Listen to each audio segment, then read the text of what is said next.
I'm John Batchelor, and I welcome my colleague and friend Gordon Chang at Gordon G. Chang. Gordon and I were locked in a policy debate and ignored the clock. And I beg pardon for being late. It's unacceptable. In radio, I've learned after 25 years in the big city, you are on time. That is the choice you have, on time. I used to enter the studio going on at 9 p.m. East Coast time. I'd enter the studio with 2 minutes to spare, and I'd tell my sturdy engineer, plenty of time, no difficulty. Well, so I apologize. Gordon, we're locked in a policy debate, neither of us taking a side, trying to sum up what we're learning from London, the Financial Times, from everywhere, that's Bloomberg.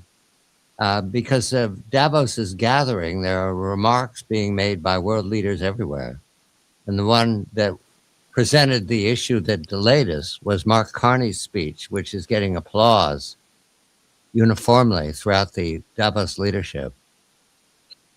And the gist of it was a metaphor. This is not a time of transition. This is a time of break, is the effect of his statement, meaning we're not adapting to the rhetoric from Washington. Now, there's lots of topics. There's Greenland, there's Alberta, there's trade, there's China, and certainly there's Ukraine and the difficulties of keeping it supplied, given that it's lost its heat and electricity in these last hours. The one that is most difficult to read is the Trump administration's policy on China. And that came up. I see that our friend Jim Fennell has joined us from Switzerland, so we'll bring him in on this. Captain Fennell, a very good morning to you. Good morning, John and Gordon. How are you? This is the making of the John Batchelor Show, and I was apologizing to the audience for being 3 minutes late. Gordon and I were enjoying ourselves too much in a dispute over what the China policy is from the Trump administration, given the worldwide confusion on topic A, Greenland, and then in no particular order, there's the Board of Peace in Gaza, there's the bombing that didn't happen in Tehran. Certainly is the question of Alberta and the oils of Canada. There's trade in general. There's the threat of February 1st punishment of 8 or 10 NATO nations who have sent troops to Greenland. In other words, pick your poison, Jim. And I believe that you can help us with this as well. Just because of your book, your explanation of China policy is most helpful, especially when it comes to military presentation. But I call upon you both, and Gordon, you first. What is the Trump administration's China policy? Because it is non-transparent to our allies in Europe. It would help if we can put it together on the table, even if Mr. Trump is doing either an inadequate or purposefully inadequate job of explaining. Go ahead, Gordon.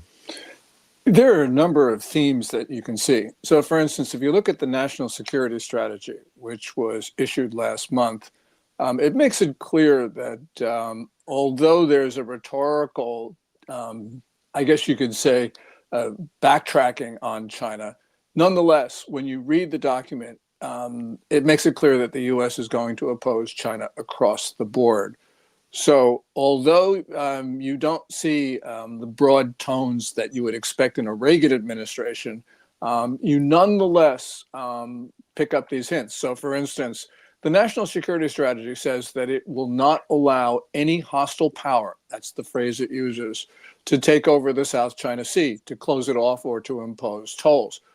Well, there's only one country with the power and ambition to do that, and that is China. When you see what President Trump did in Venezuela, which was basically to break Caracas's relationships with Beijing, that's important. But the thing that is also important is that Trump is giving China, Russia, and Iran off-ramps. Trump is very generous about that. And unfortunately, the Chinese say, oh, well, look, that's just U.S. submitting to us. Well, no, it's not. It's Trump being generous. And eventually, Trump is going to get tired of being pushed around and humiliated, and he's going to hit them back. And we're going to see this not only in Ukraine, but we're going to see it with regard to China and with Iran.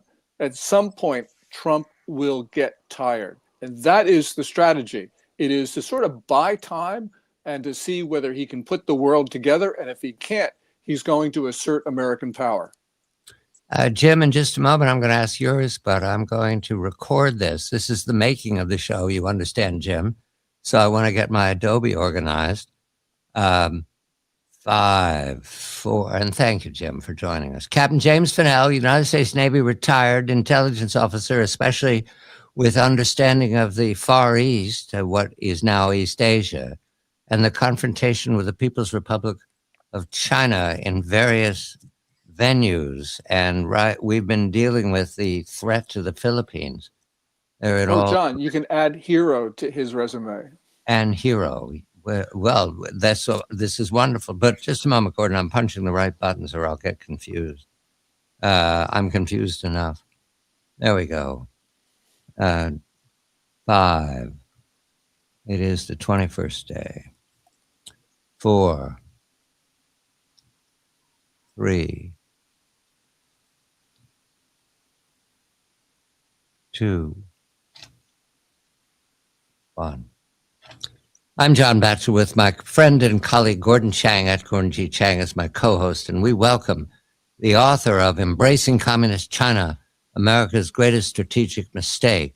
That is Captain Jim Fennell, United States Navy retired intelligence officer, with a special detail to offer us of the Far East, now called East Asia. He wrote the book with his colleague Brad Thayer. Captain Jim, a very good day to you. Gordon and I are watching the scene in Switzerland as the president gathers around him eager ears to hear his policies with regard to Greenland, the Board of Peace, Tehran, but especially we're listening for his policies on Asia and China in particular, though there is a snap election in Japan that will be determinative. So I come to you for your understanding of what the Trump administration's China policy, China thinking is now in this year of suspend the tariffs and we'll work it out. I believe the president is scheduled to meet with Xi Jinping 4 times in these next months. Good day to you, Jim. Good day, John and Gordon. And the events that are going to happen about 65 kilometers from where I live has got the world's attention right now, especially since his plane was delayed. So his speech, I think, is scheduled to go down at 8:30 or so Eastern time, so relatively quickly. And so I'll just say that if I could use a phrase to characterize the Trump policy towards China and the Far East would be speak softly but carry a loud stick.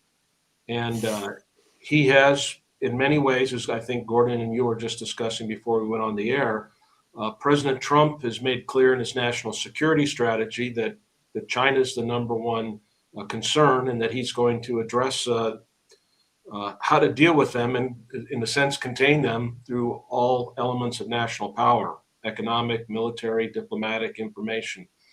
And so in that regard, I think what you see from President Trump is, he's reluctant to say, that China's the threat. Last October in the White House, when he had Prime Minister Albanese there and they were discussing the submarine deal, the AUKUS deal between the US, UK, and Australia, he was asked if the deal was about China or deterring China. And he just said, no, I don't think we're going to have to deter them. But was clear that the AUKUS agreement and those submarine program is all about bringing more submarines into the Western Pacific to deal with the rise of the Chinese Navy. So that's just one example. A couple other examples here in the last couple of months has been obviously President Trump's visit in September to Japan, and that essentially reinvigoration of U.S.-Japan alliance that has resulted in Prime Minister Takaichi increasing their defense budget for this year by 9%. Incredible. They still have a lot more to do, but a 9% increase in Japanese defense budget is only the result of the strong support that President Trump showed during his visit, not just in Japan, but throughout the region. And so Japan feels comfortable that America is going to be there. And then the $11.1 billion arms package to Taiwan is another tangible, physical demonstration. You won't hear the president come out and talk about that. He won't, he's not bully pulping standing in the bully pulpit and talking about we have this deal so that we can deter China's invasion of Taiwan, but that's clearly what that package is meant to be. And then on December 22nd, the president had the big announcement of his new battleship, but larger than that was the framework of the Golden Fleet and this idea that America needs to rebuild our naval power that's been decimated essentially over the last 35 years with the focus in the Middle East and on land warfare. So the idea that we're going to build capital ships again, and we're going to build more carriers, and that we're going to incorporate, new technologies, artificial intelligence to help us rebuild our shipbuilding industry to make it more competitive with China, which is this, this lead technologist, Mr. Palmer Luckey, has talked about, that China is well ahead of us in this area. We're now serious about restoring America's naval power, and that is all about, well, it's not all about, but it's primarily focused against the PRC and what they've done for a quarter of a century of naval modernization, the largest navy in the world today. So there's a lot of tangible things that I see that the Trump administration's doing, but the president's not up there giving speeches condemning the Chinese Communist Party for human rights violations and things of that nature, which is what we've come to expect over the last 35, 40 years. And I would say it's kind of interesting because in our book, we talk about, this cult of engagement with the Chinese Communist Party. And we did that while we had presidents that were always giving speeches at the United Nations or in other places condemning China's human rights record. But when it came to hard power, we were gutting the power that was needed to be able to deter China and to keep them from being able to spread their malicious ideas and actions around in the region and globally. So I think it's kind of interesting and ironic that we have a president that doesn't really give those kind of human rights speeches, and he's condemned for that by many. And you can go to any think tank in DC, or you can read the Foreign Affairs or whatnot, and he'll be condemned for not speaking out about human rights. But when it comes down to actual hard power that will actually deal with a recalcitrant and aggressive China, he's actually instituting the systems and the technologies and the money that's going to go in to help keep them contained. I would wish we would go a little bit further and talk about how we need to defeat them, like Ronald Reagan talked about defeating the Soviet Union. But for now, he is a break from 40 years of appeasement and engagement. And so I think in that regard, that's how I see it in a hard power terms. Thank you. Gordon, you have a comment and question for Jim. Yeah, Jim, Diego Garcia is an American military base in the middle of the Indian Ocean. Britain has agreed with Mauritius, which has sovereignty over the Diego Garcia atoll, to basically hand back Diego Garcia to Mauritius. Although Mauritius, the Mauritians are very different from the people who are at Diego Garcia. What do you think? President Trump has said that this is a stupid deal, it's a bad deal. What do you think the United States will do to preserve its Diego Garcia base, which is absolutely critical? And I think it's actually the most important American military base in that part of the world. But we could very well lose it because of this deal between Britain and Mauritius. Gordon, I 100% agree that it is the most strategic U.S. military outpost in the entirety of the Indian Ocean and the South Asia region. Diego Garcia is about 1,000 miles south of the southern point of India, Dondra Head. It's about 2,000 miles from the Strait of the Hormuz to the Gulf. It's about 2,000 miles from the Bab el-Mandeb, the Strait to the Red Sea. It's about 2,000 miles from Singapore. And it is a significant base down there. We have been basically given permission by the United Kingdom to operate there, and we have been doing it for decades. And there's a almost 12,000 foot runway there. So any of our bombers, B-1s, B-2s can operate from there.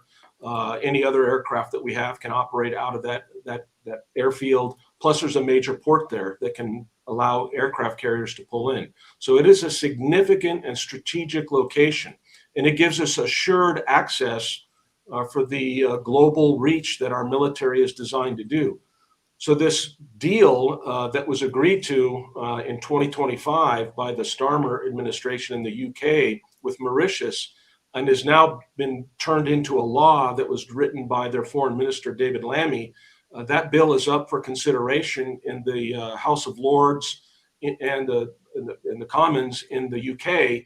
And by President Trump speaking out this week and saying that this is a stupid idea, it's going to give energy to the forces in the UK that don't think it's a good idea. So it's not all of the UK. There are people there that think this is wrong for many, many reasons, both international law. The agreement that the UK signed up to said that we don't agree with having a negotiation over Commonwealth or former Commonwealth entities, which would have been Chagos Islands, the Diego Garcia. The other point that they make is that Mauritius was only involved in this because under the British Empire, they had a global empire and they had administrative locations that they would administer their interests in other areas. So for instance, they had interest in Pitcairn Island, but that was administered through New Zealand. There's nobody that ever would say that New Zealand and Pitcairn are the same countries. So there's a lot of legal issues there. Unfortunately, they were allowed to essentially slip by, both by the UK's conservatives and, to be honest, our own State Department officials and things that should have jumped on this last September and made much more noise about it. So it'll be determined whether or not what the president has said and the pressure that he applies publicly will have an impact. I'm concerned because what we're seeing in relation to the Greenland issue is we have now enraged Europe. I think they're wrong, but I'm giving you their perspective living here is that the Europeans are now unified. 30 seconds, Jim, 30 seconds. Go ahead. I was just saying that as it relates to Greenland, the reaction has been not to try to work a deal with America, but to actually double down and send troops to Greenland. So I'm worried that the same kind of reaction could happen in the UK. So I think the president's going to have to, pull out all of his capabilities to convince Starmer that this is a very wrong idea. And one of the ways he can do it is to point out they're not just giving the islands back to Mauritius.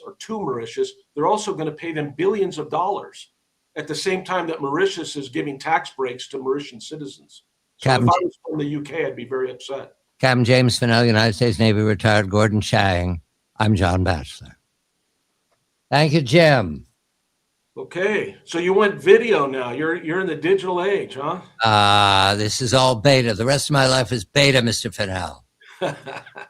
Okay. So we thank you for your guidance here, and this will be I've recorded it for tonight, so Okay. that's where it's going. But it just went out live as well. So your words are gone, Jim. No pulling them back. Thank you. All right. Thanks, Gordon. Good day. Thanks, Jim. See you. Bye-bye. More news. And we welcome our friend Rebecca Grant of the Lexington Institute. Rebecca, we've just, I welcomed you. I'm not adept enough to have greeted you off stage. I beg pardon, but you certainly knew we were here. This is a maiden voyage, to keep the metaphor consistent with your reporting, of a streaming live of the making of the show. So I'm about to record you as I ask about range. I think that's the technical term that you're addressing, and what the Gerald Ford in the Caribbean, and I believe the Abraham Lincoln was deployed from the Southeast Asia patrol to the Middle East, but I'm not sure. In any event, what range means. So good morning, Rebecca. Just a moment. Let me set it up like a recording. 5, 4. Gordon, you all set? I'm all set. All right. 5. And Rebecca, let me hear you count 5 so we know you hear me clearly. Yes, of course. 1, 2, 3, 4, 5. How's that sound? Perfect. Thank you very much. 5, 4, 3, 2, 1. I'm John Batchelor with my friend and colleague and co-host Gordon Chang at Gordon G. Chang. Range, I use the technical term. It applies to the capability of the United States Navy. Range. I welcome Rebecca Grant, Vice President of the Lexington Institute and our informant on naval matters, to understand why it is that the Gerald Ford, the latest super carrier now designated to the Caribbean to support the effort off Venezuela, and the Abraham Lincoln, supercarrier now designated to the Middle East in some fashion, have a limitation that is unwise in the 21st century: range. Rebecca, a very good day to you. What does that mean for the Navy? What does it mean for the F-18 wings on board those aircraft carriers? Good evening to you. Hello. Well, for naval flight operations off of aircraft carriers, range is the #1 tactical planning factor. Now, we know aircraft carriers are a top response option. President Trump loves to use those aircraft carriers. We've got, as you say, the USS Gerald R. Ford, our newest carrier, still down in the Caribbean, and the USS Abraham Lincoln, a Nimitz-class carrier, on its way from Indo-PACOM over to the Middle East, where we have had carriers for such a long time with all the crisis with Iran, et cetera. Now, the issue is, what's the range off those carriers? And while the F-18 Super Hornet has been a super platform for naval aviation, they also have the stealthy F-35. But the Navy needs a new fighter and attack plane. They call it FA-XX. It's an experimental plane. Boeing has a prototype. Northrop Grumman has a prototype. And the Navy is ready to award this new plane, which will be very stealthy and have about 25% more range. That gives enormous tactical options. It also allows the aircraft carrier itself to stand back a little bit and maneuver in the battle space. So this is a very exciting move. And fortunately, Congress has stepped in. The Pentagon had really slowed down on the Navy FA-XX carrier plane. The Pentagon has got new orders from Congress and about $897 million to get going on FA-XX. Gordon, you have a question for Rebecca.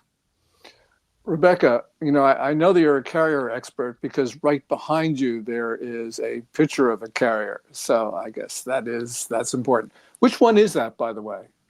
Behind me is the USS Randolph. She is an Essex-class carrier from World War II, but painted here as she appeared in the 1950s with her angled deck added in. Of course, now all our carriers have an angled deck, which makes flight operations and launch and recovery at the same time much more easy.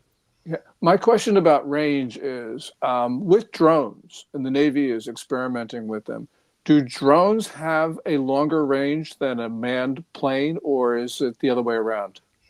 Drones can have a longer range, but range always comes down to weight and to the amount of fuel that you carry. So the Navy's most exciting new drone is actually a carrier-based drone called Stingray. It is in flight test and is expected to go operational with the fleet this year. The Stingray is unmanned, and it actually carries air refueling capability and about several thousand pounds of gas. So this Stingray can fly along with manned strike fighters off the carrier deck and offload fuel to them right at the edge of the battle space. I think it's also got some sensor and surveillance packages on board so that the carrier continue to watch everything going on in that battle space. Rebecca, range. I'm looking at the Pacific. I'm looking at the boasting of the People's Republic of China with their carrier killer missiles fired from the mainland. Range would be a critical factor there. Does the addition of 25% move the carriers back enough so that evading the presumed Chinese barrage is more likely? Yes, that makes it much harder for the Chinese. So the carrier, because it's nuclear powered, can steam at about 35 knots. That means it can cover several hundred square miles of ocean at any one point in time.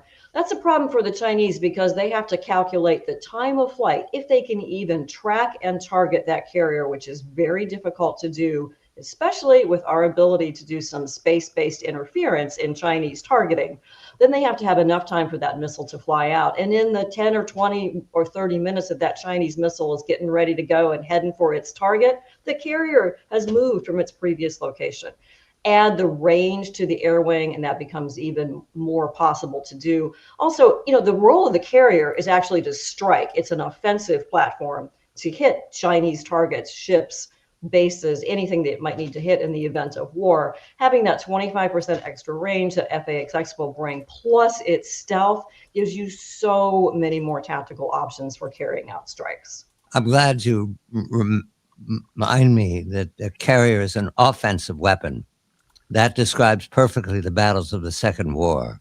Your flight going out was going to hit the enemy, but you knew that there was a returning flight that had a very good chance of damaging you badly. So what you're saying is that Gerald Ford has the capability of avoiding that strike or cutting it down to 1 or 2 missiles. Oh, absolutely. And China does not have an unlimited supply of missiles. They have to make decisions about targeting too. And one of the most difficult targets for them to hit is a carrier that can move and maneuver. It's not like a pre-surveyed island airfield. Now they can take some incoming hits too, but their chances of even hitting a carrier are very, very remote. And then the carriers are built to withstand an enormous amount of blast. It would take multiple missiles, probably about 30 Chinese missiles hitting one carrier to get the blast needed to sink it. This has just literally never been done. And add in all the defense of the air wing, electronic countermeasures, our surveillance and countermeasures from space, joint air power, the maneuverability of the carrier, and you've got a really complicated equation for the Chinese. What that says is our carriers can survive, they can fight, they are powerful offensive weapons in Indo-PACOM. Gordon, I've lost touch with Xi Jinping recently. Is he appearing in military uniforms these days? Is he emphasizing their striking power or their soft power? What's the script? Well, recently they've been taking advantage of antagonism toward Trump by our allies. So he's been relatively peaceful looking. But of course, throughout the time, he appears before the Chinese military in fatigues, and he'll continue to do so. Sending the message that we're ready to fight. Rebecca, your measure right now of the carrier fleet, there are 11 of them, I believe, and 3 are at sea at any one time, maybe 4, I lose count. Are they confident they could avoid a preemptive strike by China? Those carrier skippers are very confident. We have 11 carriers in law. It's not really enough, but they're doing a good job. We've also seen carriers from our allies, the UK and Italy, participate in operations in the Pacific. Rebecca Grant is vice president of the Lexington Institute and our go-to on range. 25% is calculates advantage Navy. Gordon Chang at Gordon G. Chang. I'm John Batchelor. Well, Rebecca, thank you very much. How'd you like our maiden voyage? Thank you. I love it. I'll set sail with you anytime. Wonderful. And we talked to Canada. We talked to Texas. I'm watching the board come in here. Who knows? Nobody knows we're here, Rebecca. We're practicing, but you can't, when you're live, you can't control it. So I thank you very much. Gordon, thank you. It was great. Much appreciated. Thank you. Take care. Thank you. Bye. Gordon will move immediately to our next topic, when Charles joins us. I told him to join at 8:30. I don't know. Has Lydia been in touch with him? Yeah, she has. All right. And he's ready to join. Coming in. I think he might have joined already. No, I do not see him, so he's You not. don't see him. You don't see him? No. I wanted to go to the write-up of Carney's speech at Davos in the New York Times. The metaphor, I was using the word metaphor before. He used the metaphor rupture. Rupture. It's not a time of transition, but it's rupture.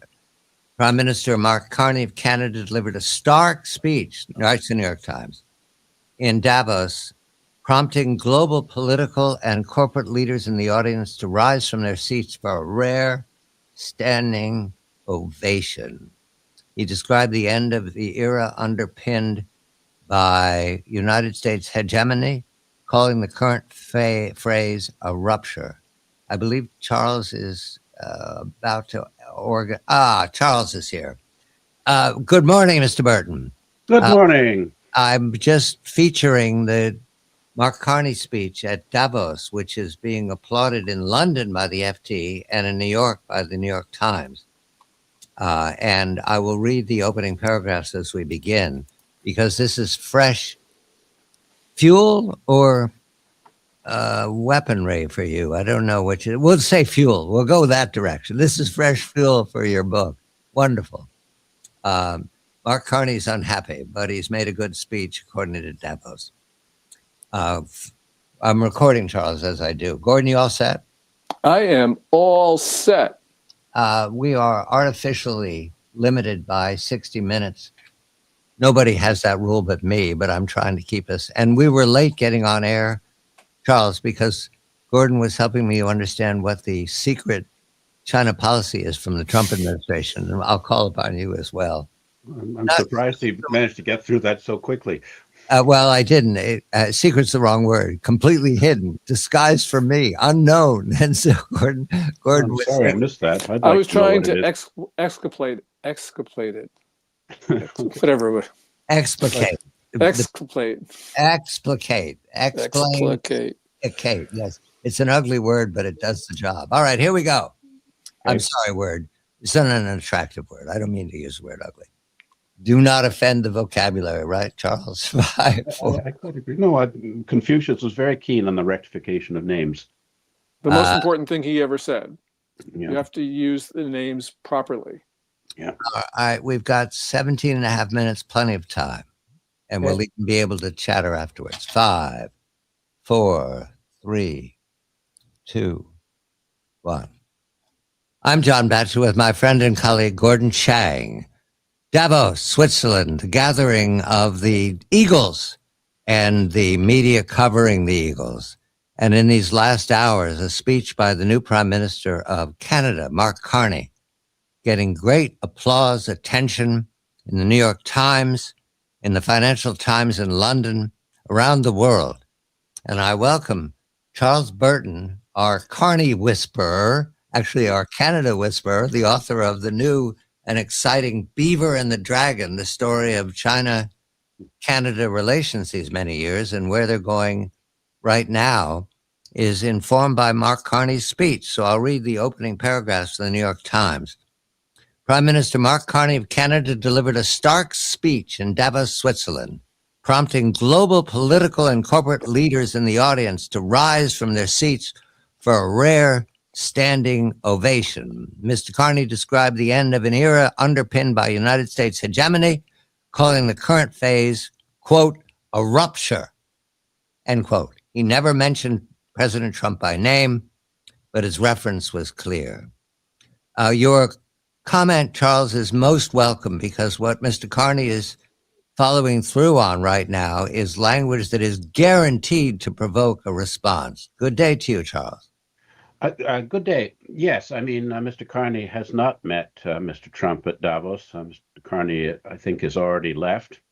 And this idea is really that the rules-based international order that Canada and other middle powers have put so much stress on is now over. And therefore, middle powers ought to establish different institutions and relationships that exclude the United States to try and counter the subordination which is inherent on bilateral negotiations between smaller powers and the U.S. So it's a call to create new global institutions that will counter the risks of the new superpower realities. The interesting aspect of it is that he does make reference to U.S. hegemony, although, as you say, he doesn't mention Mr. Trump by name, but he doesn't seem to want to talk about China in this context, which one also would see as, a superpower which doesn't believe in the international rules-based order. In terms of retaliation, there was an extraordinary article on the front page of the Globe and Mail yesterday, which leaked plans for how Canada would counter a U.S. invasion. It's been much criticized for having been put in the paper because of the things that it says based on some leaked document. But the gist of it is that the United States could capture Ottawa in 2 days to a week, and that Canadians would be called upon to engage in guerrilla war against the occupying U.S. troops And they suggested that Canada would model on the Mujahideen and the Taliban in Afghanistan with improvised explosive devices. I mean, front page of the Canadian newspaper bringing out this kind of thing, it's seen as possibly a means to manipulate Canadian feelings. But Mr. Carney really knows how to talk Davos speech. According to a report I saw yesterday, he's attended Davos 30 times, and this speech has really resonated with them. I think that the key here is that Canada's external trade, 70% or so, goes to the United States, whereas the European allies are more like 20%. So the idea of getting the Europeans, middle powers, and others to unite with Canada in alternative institutions may not be such an easy sell. But we'll see how this plays out. Whether we can, for example, get the European Union and the Trans-Pacific Partnership to join together remains to be seen. Gordon, your question for Charles. Charles, it's one thing to talk big, but the question is Canada willing to spend for its own defense? And of all the NATO countries, Canada, I think, has been the least willing to do so. Yes. And it's largely because, it's always relied on the US. So the question is Canada willing to spend 5, 6, 7, 10% of its gross domestic product on its military? I mean, that is the key question. For decades, Canada has not expended enough on the military to defend Canada's enormous borders, particularly in the north. And so how do you make up for that in a short time? Canada's having difficulty spending its current defense allocation because of problems in procurement. And so the issue really is, can Canada defend the North against the challenge of China and Russia without the assistance of other nations? I mean, one expectation of the document in the Globe and Mail was that Britain and France would provide nuclear support to Canada in time of conflict. This seems, how likely is that? And then the question is, the British are already up in the Arctic, even though it's obviously quite far from their own shores, because of their grave concern about Canada's inadequacy to have a proper defense of Canada's borders. And, there's more border up in the north. I think it accounts for about 70% of the borderline because of the irregular islands up there. But the defense it's essentially undefended. Charles, I absolutely love the idea of an invasion of Canada on the front page of the Globe and Mail. Why? Because it's the first time in 120 years, 110 years, an odd thing appeared in the New York newspapers in 1914, 15, 16, somewhere in there, when the U.S. was out of the First War, but watching it from a distance and making money on it. It was a front page piece talking about how the Royal Navy was capable of defeating America and landing an invasion force to take over Washington. Royal Navy. The enmity between London and Washington has been masked by the intervening events, the Second War, the special relationship. There was a great deal of tension at that time because London wanted Wilson to come in, and Wilson crossed his arms and turned away. We know the story. And I've always wondered about how they worked up such a thing. It had charts of where the fleet would appear and how inadequate the American fleet was up against the Royal Navy. Now we have the Canadian equivalent. And the reason I prep it with that kind of scale is that this suggests the U.S. is not only the enemy, but there's an ally out there for Canada. Is it presumed to be China? Are we looking at balancing off the hostility of the U.S. with the friendliness, the resources of China?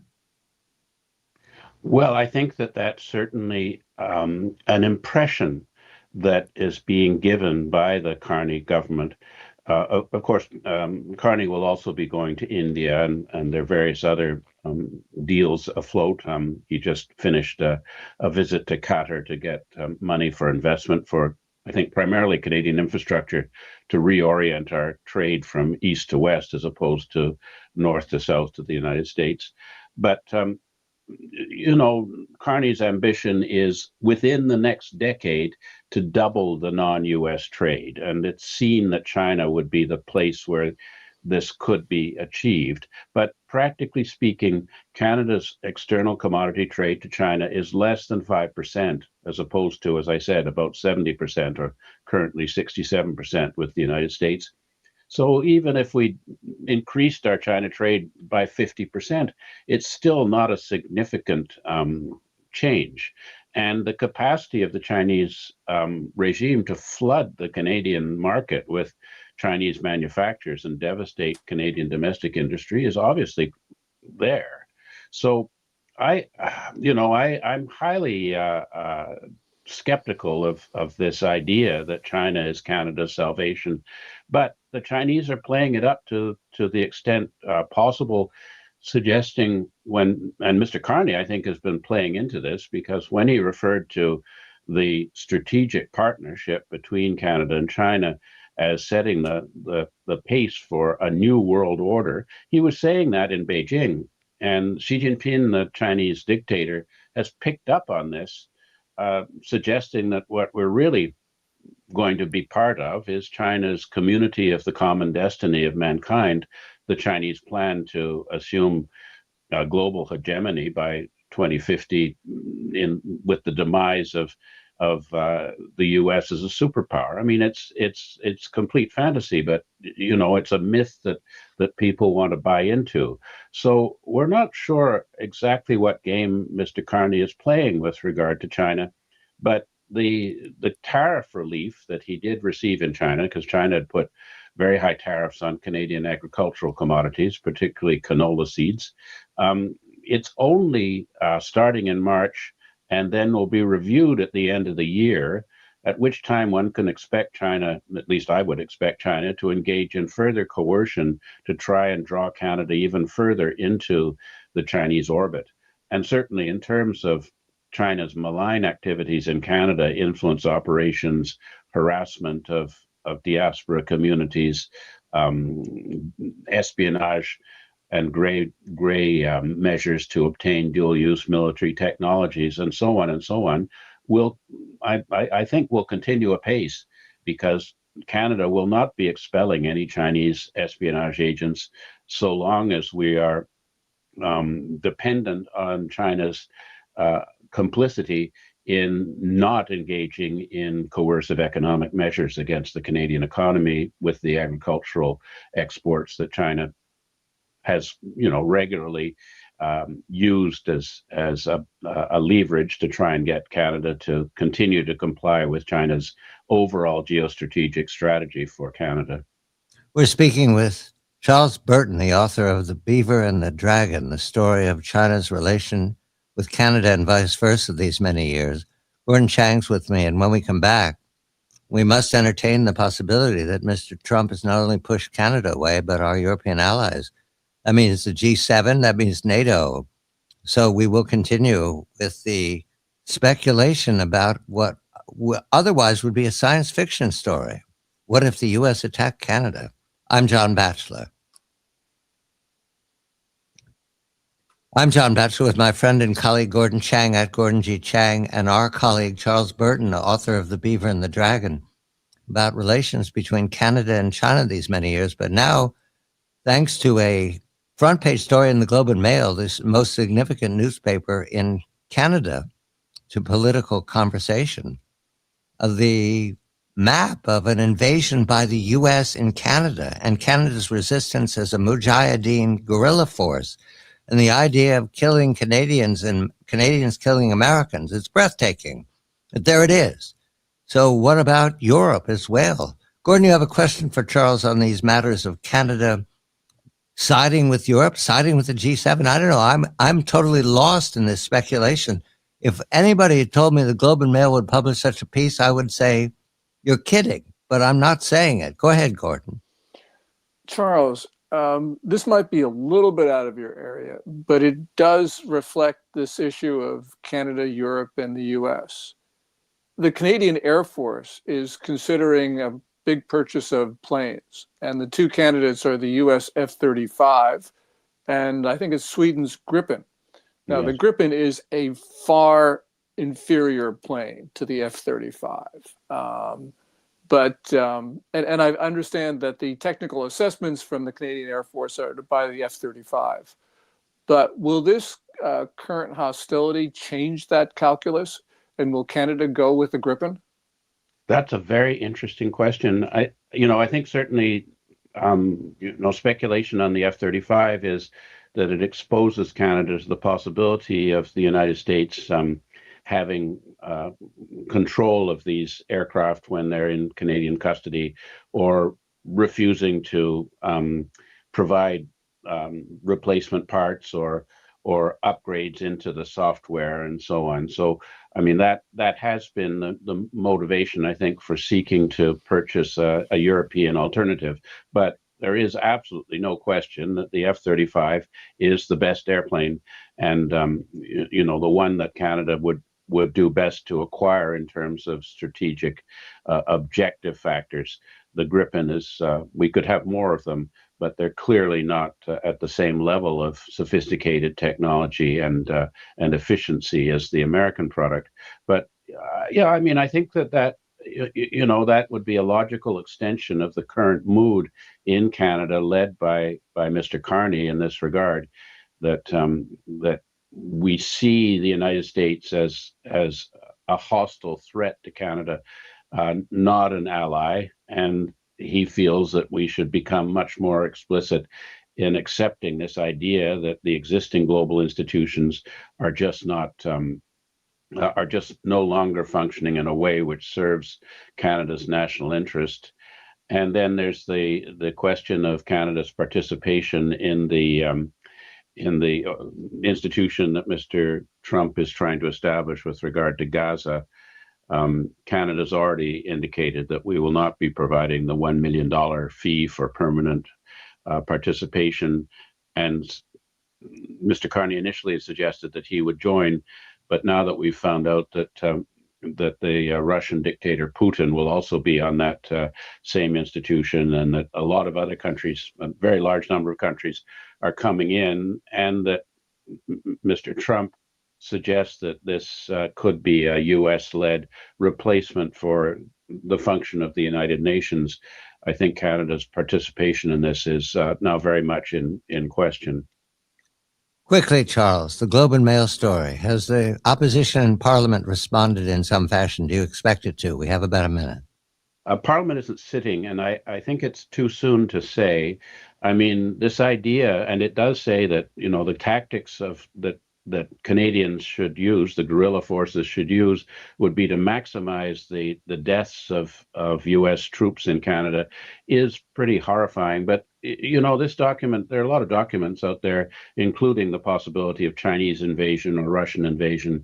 I'm not sure that we can see this as, a centrally approved plan, but simply an exercise in trying to deal with possibilities. But the point is, the document exists. It was on the front page of the newspaper, and I don't know how much emotional fervor this kind of speculation will raise in Canada and lead the opposition parties to certain even stronger anti-American emotion.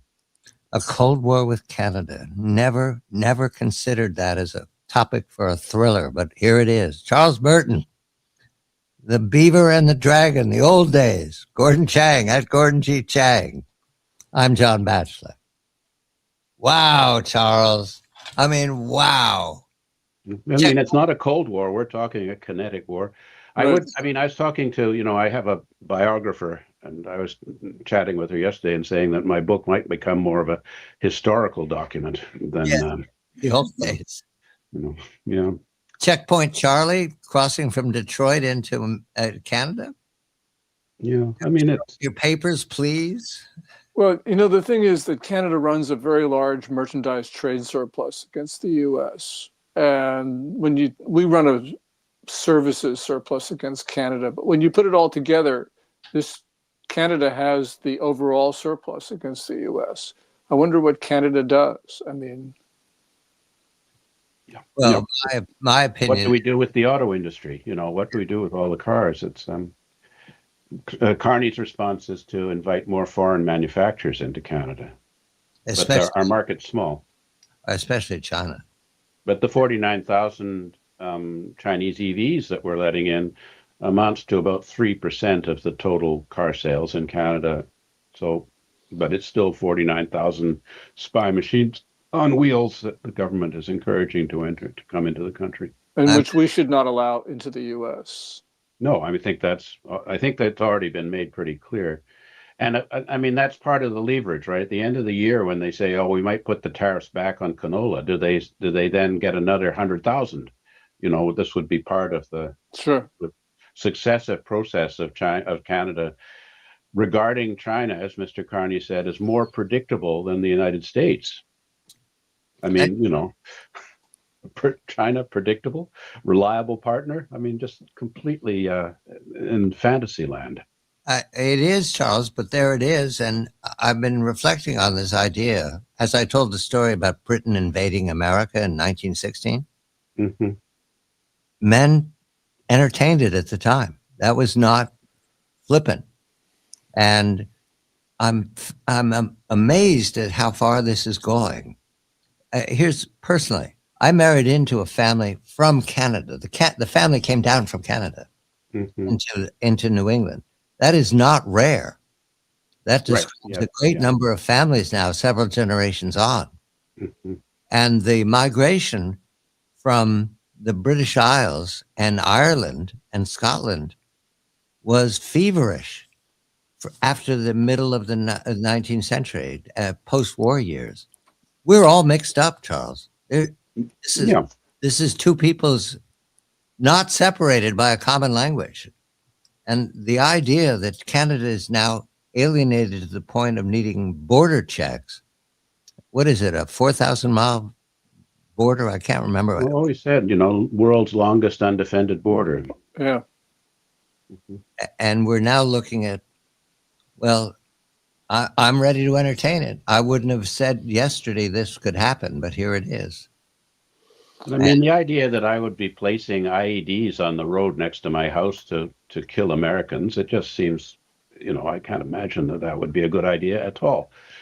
I can't see myself doing it. Canadians don't have guns. No. My cousin from Huntsville who has guns was suggesting he might come down, but I don't think, he could shoot a deer if one appeared. Well, Gordon, are you aware that there's any hostility towards Canada in the United States of America? I don't know where it is. No, there isn't. This is Trump, and Trump is gone. He's just gone beyond the bounds, and the Europeans and the Canadians are reacting, and we're starting to see Americans react too. I mean, this whole notion of invading Greenland is just unacceptable to the American public. Yeah, I thought it was off the charts this morning, but now you've topped it, Charles. Whoa. Well, Mr. Trump posted something on social media which showed in the White House a map that has the U.S. flag on all over Canada and Greenland. Yeah, it didn't seem to have Iceland.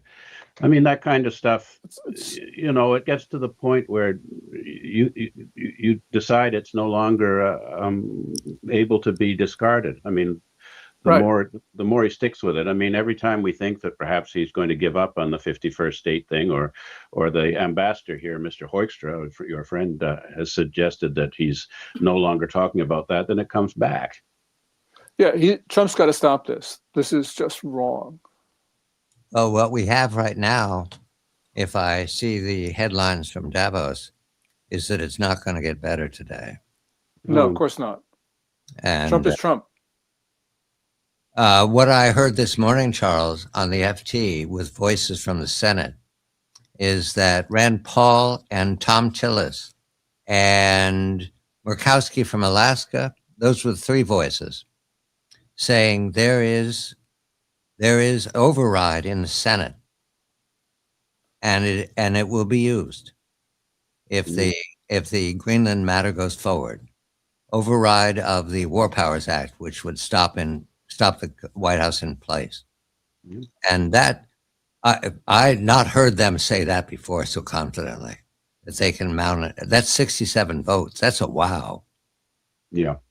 I Yeah, mean, but it's absolutely necessary because Trump is going off the deep end. I mean, when he wrote that letter suggesting that that not receiving the Nobel Prize strengthened his desire to take Greenland. I mean, I think that was a kind of turning point. You look at it and you say, like, what is this? Yeah. Charles, thank you very much for contributing to my imagination this morning. Well, we'll see how it goes. There may be, as you say, I mean, there's going to be a response to it, so there should be a lot more good things to put on your program when Picking up some pretty soon. speeches. We'll be back to you soon, Charles. Charles Burton, the Beaver and the Dragon, Gordon Chang at Gordon G. Chang on Dew's Day. Thank you, gentlemen. And I thank the audience for listening in. We'll be back in 23 hours. Take care.